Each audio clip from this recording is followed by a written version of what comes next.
আজকে পড়াবো সংবহনতন্ত্র, পুনঃব্যঙ্গের সংবহনতন্ত্র। এই ছবিটা দেখো, এখানে পুনঃব্যঙ্গের হৃৎপিণ্ডটাকে একটু ভালো করে দেখো।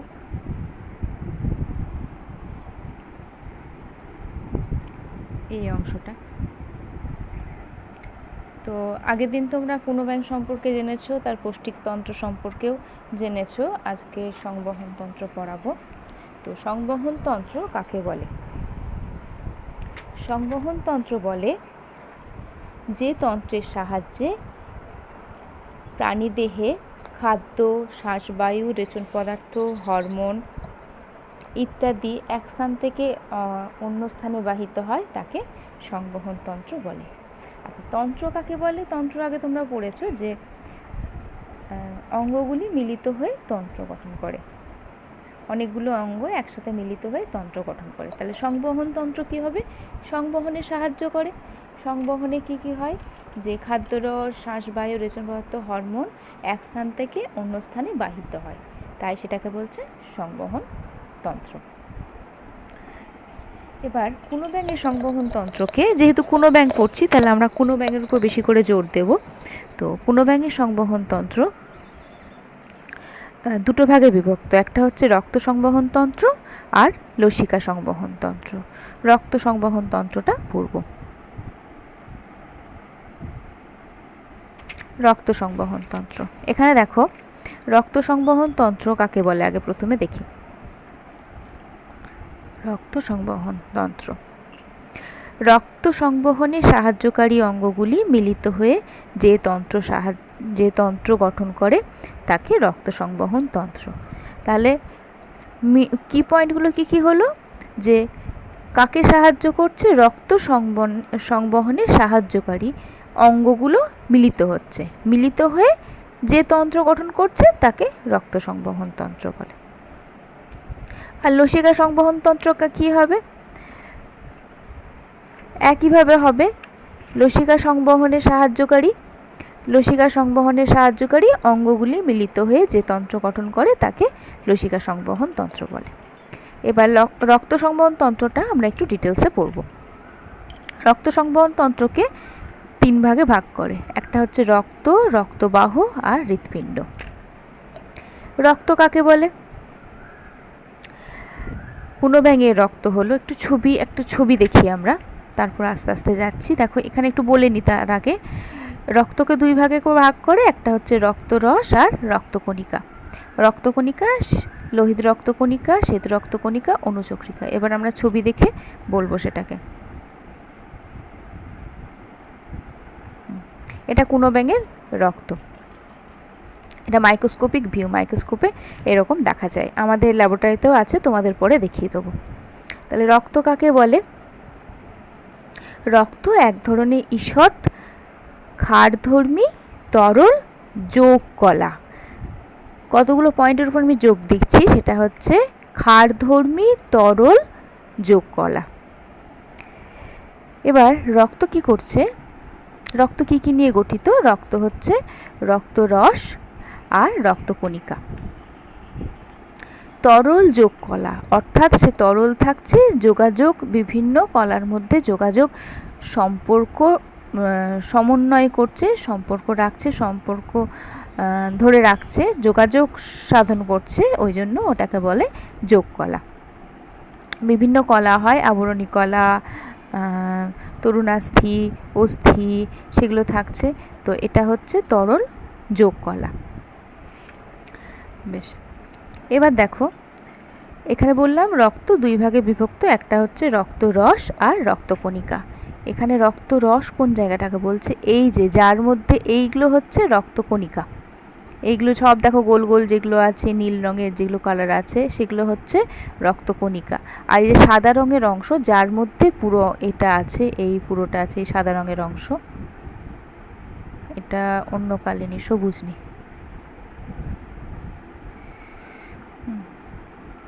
এই যে সাদা রঙের যে অংশটা, এগুলো দেখছো, এগুলো সব যার মধ্যে রক্তকণিকাগুলো ভাসমান অবস্থায় আছে, সেটাকে বলা হয় রক্তরস। রক্তরস কি? রক্তের তরল ধাত্র অংশ যেখানে রক্তকণিকাগুলি ভাসমান অবস্থায় থাকে তাকে রক্তরস বলে। এবার রক্তরসের মধ্যে কি, রক্তরসটা কীরকম হয়? হালকা হলুদ বর্ণের জলীয় অংশ। এর মধ্যে থাকে হচ্ছে জল ও খনিজ পদার্থ থাকে। আমাদের রক্তের ক্ষেত্রেও তাই। এখানে জল এবং কঠিন পদার্থ থাকে, খনিজ নয়, কঠিন পদার্থ। কঠিন পদার্থ আবার কীরকম হয়? একটা হচ্ছে জৈব এবং অজৈব পদার্থ। আবার বিভিন্ন ধরনের খনিজ লবণ রক্তের অজৈব পদার্থ, যেমন হচ্ছে তোমার জৈব পদার্থের মধ্যে পড়ছে glucose, plasma protein, hormone, urea, এগুলো হচ্ছে জৈব পদার্থের মধ্যে পড়ছে। তাহলে দুটো ভাগ আমরা দেখলাম, রক্তে রক্তরস এবং রক্তকণিকা। রক্তকণিকা হলো এটা একটা তরল ধাত্র অংশ যার মধ্যে থাকছে জল এবং এখানে ভালো করে লেখা যায় না, কঠিন পদার্থ বলে দিচ্ছি, খাতায় লিখে নেবে। কঠিন পদার্থের মধ্যে থাকছে জৈব এবং অজৈব পদার্থ, এবং জৈব পদার্থের অজৈব পদার্থের কিছু বৈশিষ্ট্য বলবো এবং জৈব পদার্থের বলবো। বৈশিষ্ট্য মানে উদাহরণ বলছি। অজৈব পদার্থের মধ্যে হচ্ছে সোডিয়াম, পটাশিয়াম, ম্যাগনেসিয়াম। আর জৈব পদার্থ হচ্ছে glucose, plasma protein, hormone, urea ইত্যাদি। এবার আসছি রক্তকণিকা। 3 ধরনের কণিকা আমরা দেখলাম। একটা হচ্ছে লোহিত রক্তকণিকা, শ্বেত রক্তকণিকা আর অনুচক্রিকা। এবার একে একে আসি। লোহিত রক্তকণিকা।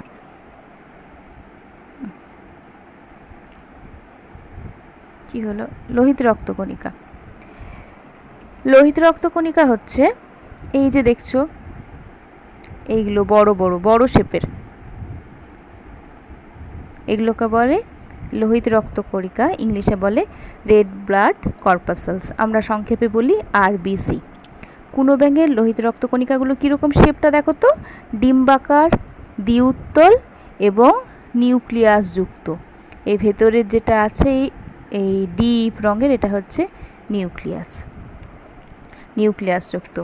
লোহিত রক্তকণিকায় হিমোগ্লোবিন নামে রঞ্জক পদার্থ থাকায় আমাদের ক্ষেত্রেও, কুনো ব্যাঙের ক্ষেত্রেও রক্তের রং লাল হয় কারণ রক্তের মধ্যে হিমোগ্লোবিন নামে রঞ্জক পদার্থ থাকে। এই হিমোগ্লোবিনটা কি? হিমোগ্লোবিন হচ্ছে হিম কথাটার অর্থ হচ্ছে, হিমোগ্লোবিনটা যদি ভাঙি, হিম কথাটার অর্থ হচ্ছে লৌহ এবং গ্লোবিন কথাটার অর্থ হচ্ছে প্রোটিন। তাহলে লোহা এবং প্রোটিনের সমন্বয়ে গঠিত রঞ্জক পদার্থ। এই হিমোগ্লোবিনের কাজ কি? হিমোগ্লোবিনের কাজ হচ্ছে, পুরো লোহিত রক্তকণিকাটাই বলি, এর কাজটা হচ্ছে যে অক্সিজেন এবং কার্বন ডাইঅক্সাইড বহন করা লোহিত রক্তকণিকার কাজ। তাহলে লোহিত রক্তকণিকা কুনো ব্যাঙের ক্ষেত্রে মনে রাখতে হবে যে কীরকম, ডিম্বাকার, দ্বিউত্তল, নিউক্লিয়াস যুক্ত। হিমোগ্লোবিন আমাদেরও থাকে, ওদেরও থাকে, হিমোগ্লোবিন যুক্ত, নিউক্লিয়াস যুক্ত। কিন্তু আমাদের লোহিত রক্তকণিকায়, পরিণত লোহিত রক্তকণিকায়, মানে মানুষের ক্ষেত্রে বলছি, স্তন্যপায়ী প্রাণীদের ক্ষেত্রে কি হয়, আর কুনো ব্যাঙ হচ্ছে উভচর প্রাণী, আর স্তন্যপায়ী প্রাণীদের ক্ষেত্রে লোহিত রক্তকণিকা, পরিণত লোহিত রক্তকণিকা নিউক্লিয়াস বিহীন হয়, আর কুনো ব্যাঙের লোহিত রক্তকণিকা নিউক্লিয়াস যুক্ত হয়। আমি রক্তের পার্থক্যটা বলে দেবো, ব্যাঙের রক্তের সাথে মানুষের রক্তের কী পার্থক্য সেটা পরে বলে দেব। আচ্ছা, তারপর হচ্ছে শ্বেত রক্তকণিকা। শ্বেত রক্তকণিকা 3 ধরনের হয়। একটা হচ্ছে যেমন হচ্ছে, একটা প্রথমে লেখো যে শ্বেত রক্তকণিকা 2 ধরনের। একটা হচ্ছে দানাযুক্ত শ্বেত রক্তকণিকা আর দানাবিহীন শ্বেত রক্তকণিকা। দানাযুক্ত, দানাবিহীন। দানাযুক্তর মধ্যে কি পড়ে? Eosinophil, basophil, neutrophil. দানাযুক্ত শ্বেত রক্তকণিকাগুলো হলো ইউসিনোফিল, বেসোফিল, নিউট্রোফিল। আর দানাবিহীনের মধ্যে পড়ে মনোসাইট ও লিম্ফোসাইট। এই শ্বেতরক্তকণিকা কীরকম আকৃতিতে হয়? এদের নির্দিষ্ট আকৃতিবিহীন হয়,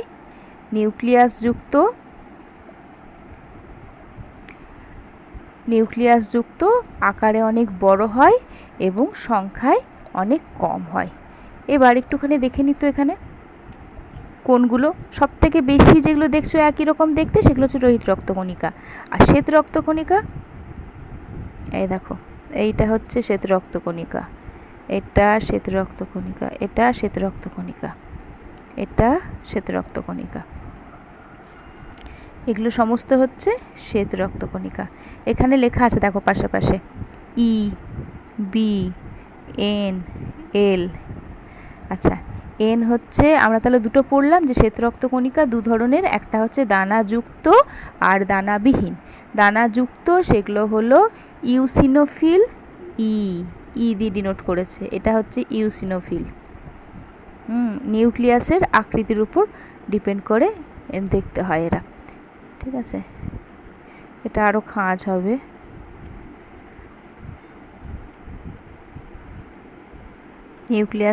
নিউক্লিয়াসটা নির্দিষ্ট আকৃতির হয় না, এর উপর ডিপেন্ড করে এরকম হয় দেখতে। ইউসিনোফিল, বেসোফিল, এটা দেখো বেসোফিল, এটা নিউট্রোফিল, এটা হচ্ছে নিউট্রোফিল। আর দানাবিহীন হচ্ছে লিম্ফোসাইট আর মনোসাইট। এখানে দেখো লিম্ফোসাইটটা দেখিয়েছে এল, মনোসাইটটা দেখায়নি। আচ্ছা, বোঝা গেল। এরপর হচ্ছে অণুচক্রিকা। আর কাজটা বলি, শ্বেত রক্তকণিকার কাজ হলো, প্রধান কাজ হলো রোগ জীবাণু ধ্বংস করা। কোনো ব্যাঙের দেহে যখন বিভিন্ন ব্যাকটেরিয়া, ভাইরাস যখন প্রবেশ করে, তখন শ্বেত রক্তকণিকা কী করে, ওই রোগ জীবাণুগুলোকে, মানে ওই ব্যাকটেরিয়া, ভাইরাস, এদেরকে ধ্বংস করে। তাছাড়া তাদের বিভিন্ন যখন রোগ হয় তখন তাদের দেহের মধ্যে অ্যান্টিবডি তৈরি করছে, যাতে ওই বাইরে যে সমস্ত জিনিস ঢুকছে তার সাথে ফাইট করতে পারে, তাদের সাথে নিজেকে আত্মরক্ষা করতে পারে। এরপর হচ্ছে অণুচক্রিকা। অণুচক্রিকা এগুলো হচ্ছে কীরকম দেখতে, আকারে খুব ছোট হয়, দেখতে অনেকটা মাকুর মতো এবং নিউক্লিয়াসযুক্ত। এইটা দেখো হচ্ছে অণুচক্রিকা, এইটা হচ্ছে অণুচক্রিকা, এরকম দেখতে হয়। অণুচক্রিকার কাজ কি? এটা রক্ততঞ্চনে সাহায্য করে। তঞ্চন কথাটার অর্থ কি? তঞ্চন কথাটার অর্থ হচ্ছে জমাট বাঁধা। রক্ততঞ্চন কাকে বলে? যে প্রক্রিয়ায় কাটা বা ক্ষতস্থানে রক্ত জমাট বেঁধে অর্ধকঠিন জেলির মতো পদার্থে পরিণত হয় ও রক্তপাত বন্ধ হয়, তাকে রক্ততঞ্চন বলে। রক্ততঞ্চন কথার অর্থ হলো জমাট বাঁধে। তাহলে রক্ত জমাট বাঁধতে সাহায্য করে। কোথায় জমাটটা বাঁধছে? দেহ থেকে যখন রক্ত নির্গত হয়ে যায়, ধরো কোথাও কেটে গেল, কেটে যাওয়ার পর রক্ত নির্গত হচ্ছে, তাহলে তো রক্তটা যদি জমাট না বাঁধে, অর্ধ জেলির মতো একটা পদার্থে পরিণত না হয়, তাহলে কি হবে? কন্টিনিউ রক্তপাত হয়ে যাবে, এবং রক্তপাত হয়ে গেলে দেহ থেকে মানে পুরো রক্তটাই নির্গত হয়ে যাবে। ওই জন্য অণুচক্রিকা কী করে? রক্তকে জমাট বাঁধতে সাহায্য করে। তাহলে রক্ত সম্পর্কে আশা করছি সবার এই জায়গাগুলো ক্লিয়ার হয়েছে। এবার আমরা পড়ব ব্যাঙের রক্ত আর মানুষের রক্তের পার্থক্য।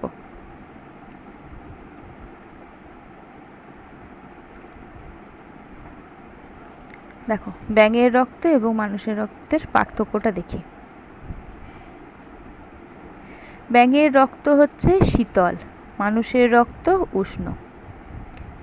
ব্যাঙের লোহিত রক্তকণিকা ডিম্বাকার ও দ্বিউত্তল, মানুষের লোহিত রক্তকণিকা গোলাকার ও দ্বি-অবতল।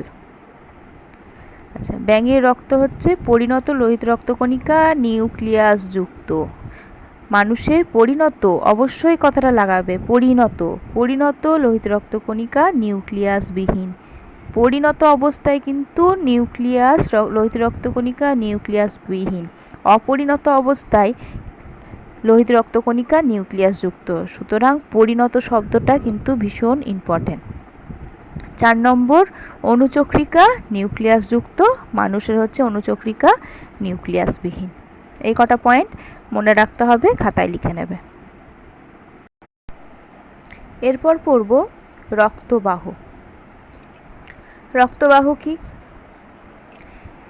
যেসব সরু ও মোটা নালিকার সাহায্যে সারা দেহে রক্ত চলাচল করে তাদের রক্তবাহ বলে। সরু মোটা নালিকায়, সরু মোটা নালিকাগুলো কি? 3 প্রকার হয় রক্তবাহ। একটা হচ্ছে শিরা, ধমনী ও রক্তচালক। একটু দেখে নিই ছবিটা।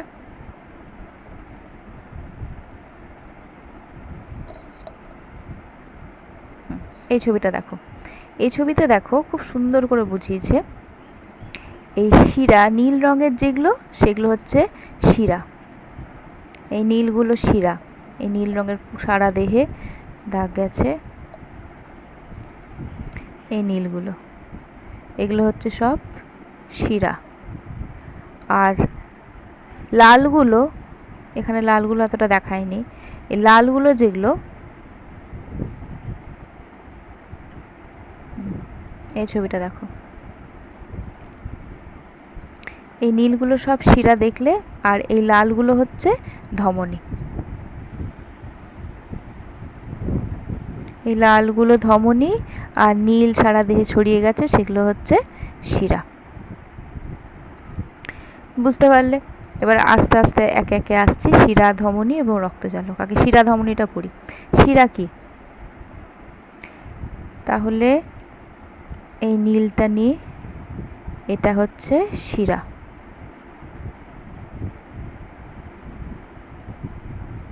বেশ। যে রক্তবাহ দেহের বিভিন্ন অংশ থেকে হৃৎপিণ্ডের দিকে রক্ত বহন করে নিয়ে যায় তাকে শিরা বলে। অর্থাৎ বিভিন্ন অংশ থেকে কোথা দিকে যাচ্ছে? হৃৎপিণ্ডের দিকে। এখান থেকে সোজা হৃৎপিণ্ডের দিকে যাচ্ছে। এখানে হৃৎপিণ্ডটা আছে, সবুজ দিয়ে ডিনোট করে দিই, হৃৎপিণ্ডটা আছে। সারা দেহ থেকে হৃৎপিণ্ডের দিকে রক্ত পরিবাহিত করছে, এগুলো হচ্ছে শিরা। আচ্ছা, শিরার কাজ কি? শিরা হচ্ছে প্রধানত অক্সিজেনযুক্ত রক্ত, যেটাকে বলছি দূষিত রক্ত বহন করে। ব্যতিক্রম শুধুমাত্র ফুসফুসীয় শিরা। পরে আসছি কোন জায়গাটা বোঝাচ্ছি। ফুসফুসীয় শিরা ব্যতিক্রম ও বিশুদ্ধ রক্ত পরিবহন করে ফুসফুসীয় শিরা, কিন্তু বাকি দেহে সমস্ত শিরা কার্বন ডাই অক্সাইড যুক্ত দূষিত রক্ত পরিবহন করে। এরপর ধমনী আসছি। ধমনী কি বলে? কোনটা? যে লাল লাল লাল রঙের যেগুলো দেখতে পাচ্ছ সেগুলো হচ্ছে ধমনী। এই সারা দেহে প্রবাহিত হবে। এর অ্যারোটা উল্টো হবে।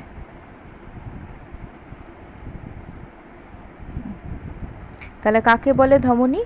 যে রক্তবাহ হৃৎপিণ্ড থেকে দেহের বিভিন্ন অংশে রক্ত বহন করে নিয়ে যায় তাকে ধমনী বলে। হৃৎপিণ্ড থেকে, আবার ডিনোট করছি, এটা হৃৎপিণ্ড, এটা হৃৎপিণ্ড থেকে দেহের বিভিন্ন দিকে, যেটা লাল দেখো, ঠিক আছে, দেহের বিভিন্ন অংশে বিভিন্ন দিকে রক্ত পরিবহন করে নিয়ে যায়, বিভিন্ন দিকে রক্ত ছড়িয়ে দিচ্ছে, সেগুলো হচ্ছে ধমনী। এখানে ব্যতিক্রম কি আছে? ফুসফুসীয় ধমনী। তাহলে ফুসফুসীয় ধমনী কি করে? দূষিত রক্ত পরিবহন করে। আর ধমনী হচ্ছে অক্সিজেনযুক্ত রক্ত, অর্থাৎ বিশুদ্ধ রক্ত পরিবহন করে। ধমনী অক্সিজেনযুক্ত রক্ত অর্থাৎ বিশুদ্ধ রক্ত পরিবহন করে। শিরা দূষিত রক্ত পরিবহন করে, অর্থাৎ কার্বন ডাই অক্সাইড যুক্ত রক্ত পরিবহন করে। ব্যতিক্রম দুটোর আছে।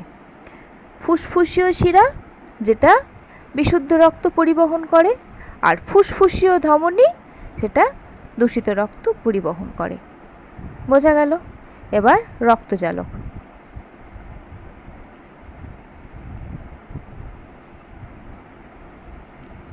দেখো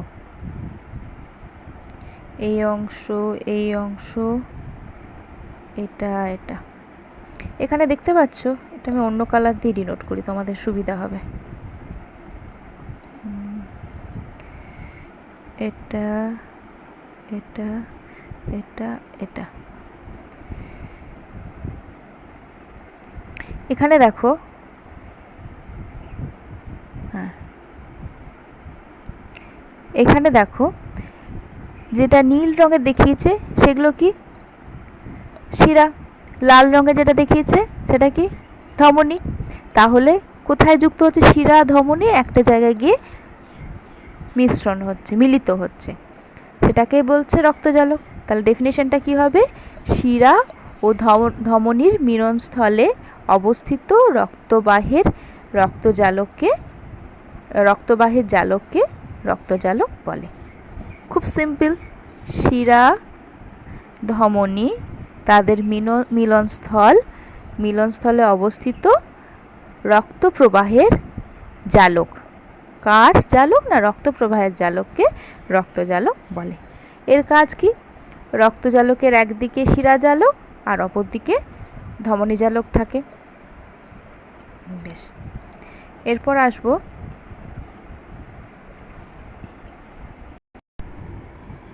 তাহলে দেখো যে রক্তজালকের কাজটা কি এখানে বললাম না, এখানে বলে দিই। রক্তজালকের কাজটা হলো জালকে রক্ত ও কলারসের মধ্যে ব্যাপন প্রক্রিয়ায় খাদ্যের সারাংশ, শ্বাসবায়ু, রেচন পদার্থ ইত্যাদির আদান প্রদান ঘটে। এরপর আমরা একটু পার্থক্যটা দেখে নেব। ধমনী এবং শিরার পার্থক্য, এটা খুব ইম্পর্টেন্ট।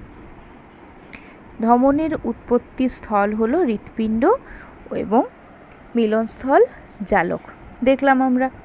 শিরার কোথায় হবে? জালক এবং মিলনস্থল হৃৎপিণ্ড।